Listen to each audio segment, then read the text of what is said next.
badiai mulukni khanchi badiai kamsi hora thanglai bai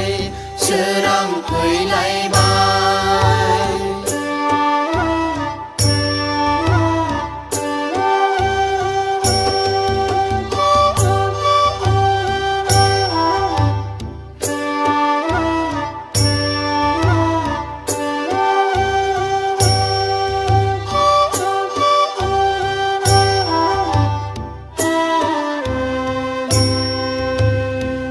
Semani gede-gede undulandeng ale-ale nengine onai apa bersarsinai nengine onai apa bersarsinai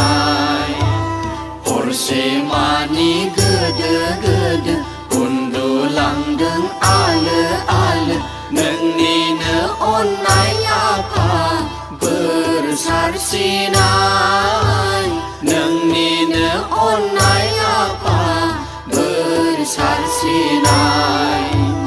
okhanai bai serang zabai fungbilih somau honai san jarang phainai जों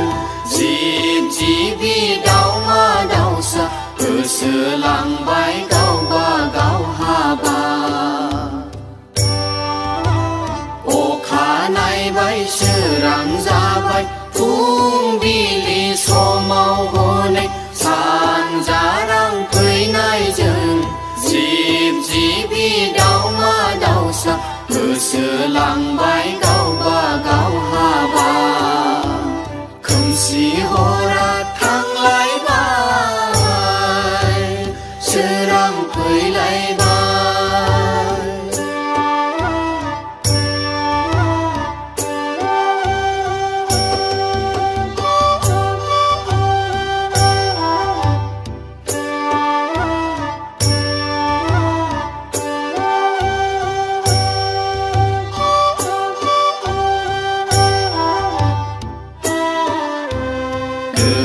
होदो आफा जोंनो सानसे मानि मावनो दांनो सैथो सिन्थिनो आफा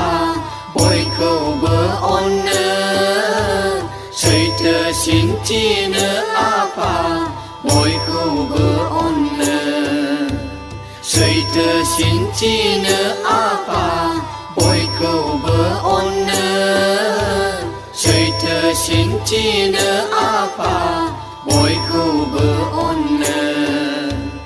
गावजों गाव अनसायलायनो मुलुगखौ गोजोन होनो गोहो हरदो आफा जोंनो नोंनि सोरजि मिथिंगाखौ समायना खालामना दोननो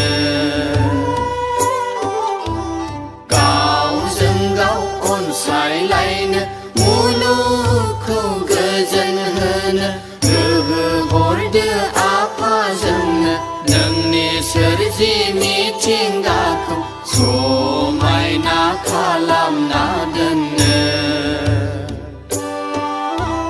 खोमसि हरा थांलायबाय सोरां फैलायबाय खोमसि हरा थांलायबाय सोरां फैलायबाय आफा अबंलावरि मिथिंगाया समायसारबाय हनै मुलुगनि खान्थि बादियै मुलुगनि खान्थि बादियै